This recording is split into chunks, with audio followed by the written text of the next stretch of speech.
نحمده ونصلي على رسوله الكريم أما بعد فأعوذ بالله من الشيطان الرجيم بسم الله الرحمن الرحيم إن الصلاة كانت على المؤمنين كتابا موقوتا صدق اللہ العظیم۔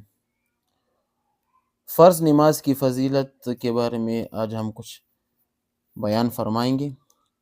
اللہ پاک قرآن کریم میں فرماتے ہیں ان الصلاة كانت على المؤمنین کتابا موقوتا، کہتے ہیں کہ یقیناً نماز مسلمانوں پر فرض ہے اور وقت کے ساتھ محدود ہے۔ فرض نماز کی جو فضیلت کے متعلق حضرت صلی اللہ علیہ وسلم کے بہت سے احادیث وارد ہیں۔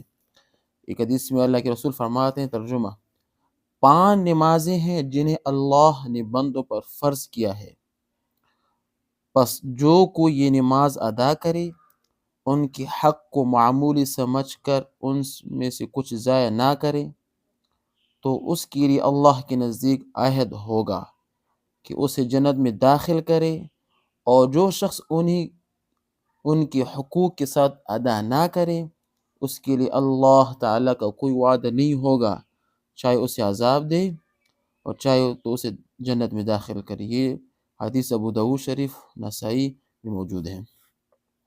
ایک دوسرے حدیث میں اللہ کے رسول فرماتے ہیں 5 نمازوں کی مثال ایسی ہے جیسے تم میں سے کسی کے دروازے پر نہایت شیرین پانی کی نہر ہو اور وہ اس میں ہر روز 5 مرتبہ غسل کرتا ہو، تم بتلاؤ کیا اس کا میل باقی رہے گا؟ عرض کیا کچھ بھی نہیں۔ فرمایا 5 نمازیں گناہوں کو اسی طرح دور کرتی ہیں جس طرح پانی میل کو دور کرتا ہے۔ یہ حدیث مسلم شریف میں موجود ہے۔ ایک دوسرے حدیث میں اللہ کے رسول فرماتے ہیں نمازیں ان گناہوں کا کفارہ ہے جو ان نمازوں کے درمیان سرزد ہو جائیں جب تک کہ کبیرہ گناہوں سے بچا جائے۔ ٹھیک ہے، یہ حدیث مسلم شریف میں ابو ہریرہ رضی اللہ تعالیٰ عنہ سے منقول ہے۔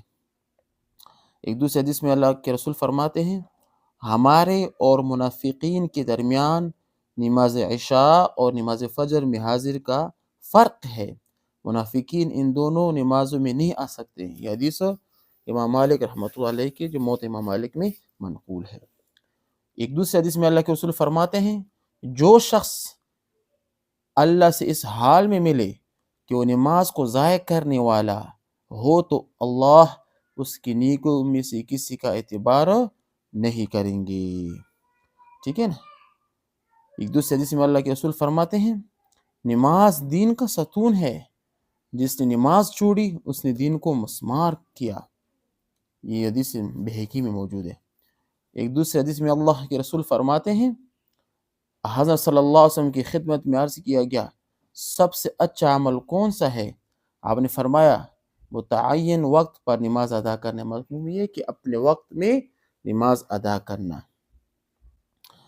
ایک دوسرے حدیث میں اللہ کے رسول فرماتے ہیں جس شخص نے نماز پنجگان یعنی 5 وقت کی نماز ان کی متعین اوقات میں طہارت کاملہ کے ساتھ حفاظت کی، اس کے لیے قیامت میں ایک نور ہوگا اور ایک حجت ہوگی۔ جس شخص نے نماز ضائع کی اس کا حشر فرعون اور حامان کے ساتھ ہوگا۔ یہ حدیث امام احمد رحمہ اللہ کی مسند احمد میں ابن حبان اور ابن عمر رضی اللہ تعالیٰ عنہ سے منقول ہے۔ ایک دوسرے حدیث میں فرماتے ہیں کہ جنت کی کنجی نماز ہے۔ ایک دوسرے حدیث میں فرماتے ہیں اللہ تعالیٰ نے توحید کے بعد اپنے بندوں پر نماز سے زیادہ پسندیدہ کوئی چیز فرض نہیں کی، اگر نماز سے زیادہ اس کے نزدیک کوئی دوسری چیز محبوب تر ہوتی تو فرشتے اس کی عبادت کرتے ہیں، حالانکہ فرشتے نماز کے افعال ادا کرتے ہیں، ان میں سے کوئی رکوع کرنے والا ہے، کوئی سجدہ کرنے والا ہے اور کوئی کھڑا ہے اور کوئی بیٹھا ہے۔ ایک دوسرے حدیث میں فرماتے ہیں جس نے جان بوجھ کر نماز چھوڑی اس نے کفر کیا۔ اس حدیث کا مطلب یہ ہے کہ وہ شخص کفر کے قریب پہنچ گیا۔ کیوں؟ کیونکہ وہ نماز چھوڑ بیٹھا، حالانکہ نماز ہی دین کا ستون اور یقین کی بنیاد ہے۔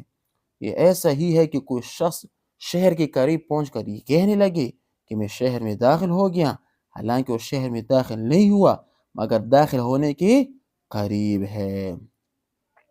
ایک دوسرے حدیث میں فرماتے ہیں جس شخص نے جان بوجھ کر نماز چھوڑی وہ محمد صلی اللہ علیہ وآلہ وسلم کے ذمے سے نکل گیا۔